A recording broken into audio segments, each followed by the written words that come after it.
Bharat England మధ్య జరిగిన రెండో టెస్టు మ్యాచ్లో భారత్ జట్టు 106 పరుగుల తేడాతో ఘన విజయం సాధించి సిరీస్ ను లెవెల్ చేసింది. ఈ టెస్టు మ్యాచ్ మొదటి ఇన్నింగ్స్ లోనే భారీ ఆధిక్యత సాధించిన భారత్ జట్టు రెండో ఇన్నింగ్స్ లో బ్యాట్స్మెన్ వైఫల్యం కారణంగా కొంచెం తడబడింది.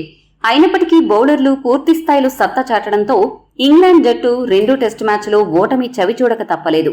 మరీ ముఖ్యంగా ఈ మ్యాచ్ లో ఓపెనింగ్ బ్యాట్స్మెన్ యశస్వి జైస్వాల్ అంచనాలను మించి రాణించి ఏకంగా డబుల్ సెంచరీతో సత్తా చాటాడు. చాలా కాలంగా భారత్ జట్టుకు ఎడమ చేతి వాటం ఓపెనింగ్ లేని లోటును ఈ మ్యాచ్ లో తీర్చేశాడు. అతడిలాగే శుభ్మన్ గిల్ కూడా ఎట్టకేలకు తన ఫామ్ అందిపుచ్చుకున్నాడు. రెండో ఇన్నింగ్స్ లో సెంచరీతో కదం తొక్కి ఇంగ్లాండ్ ముందు భారీ లక్ష్యం ఉంచడంలో దోహదపడ్డాడు.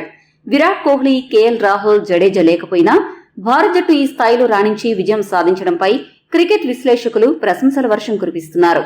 ఇదిలా ఉండగా మూడో టెస్టు మ్యాచ్ కు విరాట్ కోహ్లీ గనక తుది జట్టులోకి వస్తే ఎవరికి విశ్రాంతి కల్పిస్తారు అన్న విషయంపై ఇప్పుడు చర్చ జోరుగా నడుస్తోంది. ప్రస్తుతానికైతే కోహ్లీ జట్టులోకి వస్తే గిల్ లేదా శ్రేయస్ అయ్యర్లలో ఎవరో ఒకరిని జట్టు నుంచి తప్పించే అవకాశం ఉంది. రెండో టెస్టు మ్యాచ్ లో గిల్ సెంచరీ సాధించాడు కాబట్టి అయ్యర్ ని తప్పించే అవకాశాలు ఎక్కువగా కనిపిస్తున్నాయి. కాకపోతే రెండో టెస్టు మ్యాచ్ లో గిల్ కు గాయమైన కారణంగా అతను మూడో టెస్టులో జట్టుకు అందుబాటులో ఉండేది లేనిది ఇంకా స్పష్టత లేదు. అతడు గనక గాయం నుంచి కోలుకోకుంటే అతడికి విశ్రాంతినిచ్చి ఆ స్థానంలో కోహ్లీని తీసుకుని శ్రేయస్ అయ్యర్ ను జట్టులో కొనసాగిస్తారు. సర్ఫరాజ్ ఖాన్ కు మాత్రం మూడవ టెస్టులో కూడా తుది జట్టులో చోటు దక్కేలా కనిపించడం లేదు. మరి కోహ్లీ వస్తే ఎవరిని పక్కన పెట్టాలి? కామెంట్ చేయండి.